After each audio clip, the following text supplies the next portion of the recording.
December 1 నిజమైన తగ్గింపు.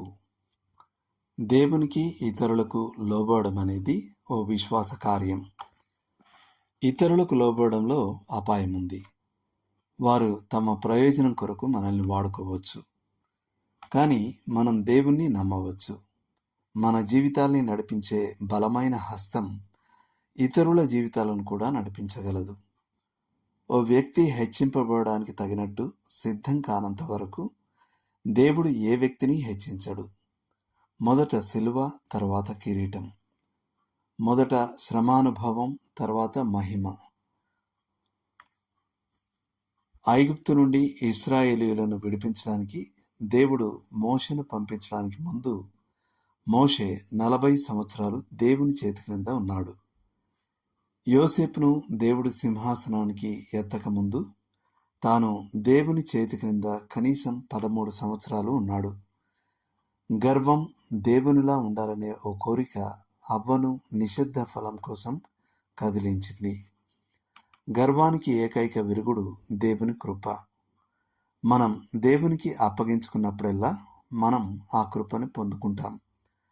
ఆ కృపకు నిదర్శనం ఏమిటంటే మనం ఒకరికొకరం లోబడతాం.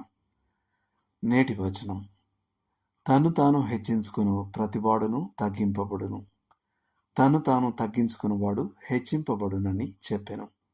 లూకా 14:11. ఇవి చదవండి. సామెతలు 6, 16, 17 వచనాలు, 8, 13 వచనం. ఫిలిప్పీలకు రాసిన పత్రిక 2వ అధ్యాయం 1 నుండి 11 వరకు. పేతురు రాసిన మొదటి పత్రిక 5వ అధ్యాయం 5, 6 వచనాలు. యోహాను రాసిన మొదటి పత్రిక 2వ అధ్యాయం 16 వచనం. చేయాల్సిన పని. గర్వం చాలా సునిశ్చితంగా ఉండగలదు. మరి మనకు హక్కులు ఉన్నాయి, లేవంటారా? మీరెప్పుడైనా మిమ్మల్ని మీరు సమర్థించుకుంటున్నారా? మీ వైఖరుల్లో సమర్థించుకునే తత్వం ఉందేమో గమనించండి. సునిశ్చిత గర్వాన్ని గూర్చి మీకెక్కువ అవగాహన కలిగేందుకు తోడ్పడేలా వాటిని రాసుకోండి.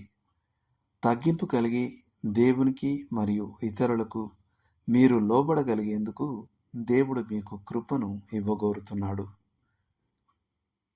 దేవుడు మిమ్మల్ని దీవించునుగాక. ఆమెన్.